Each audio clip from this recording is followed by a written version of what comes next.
Donc, on va parler aujourd'hui de l'organisation d'activités canines collectives. On va parler de leurs bienfaits, mais aussi de leurs limites et des risques qu'elles peuvent engendrer. Alors, pourquoi on a choisi ce thème et quelle est notre expérience dans le domaine en fait des activités de groupe?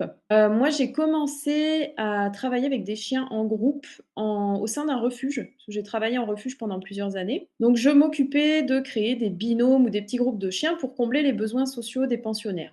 C'était pas forcément mon travail attitré à la base, mais en fait, je me suis pris de passion progressivement pour cette mission-là.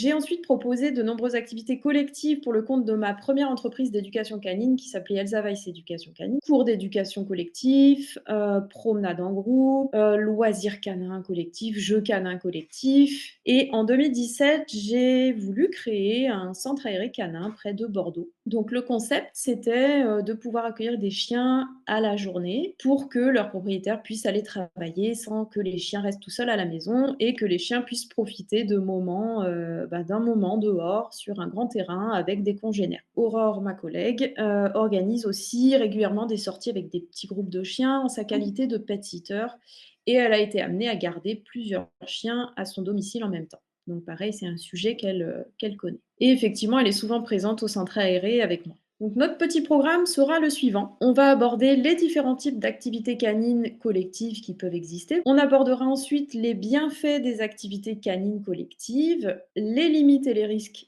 à connaître, comment s'organiser pour que les activités se passent au mieux, donc les clés d'une organisation responsable. Et puis on aura une toute petite diapo rapide, hein, parce qu'en 1 heure on n'a pas le temps de se pencher sur toutes les questions, mais sur ce que dit la loi au sujet des activités de groupe. Et enfin, on vous laissera poser vos questions et j'y répondrai avec grand plaisir.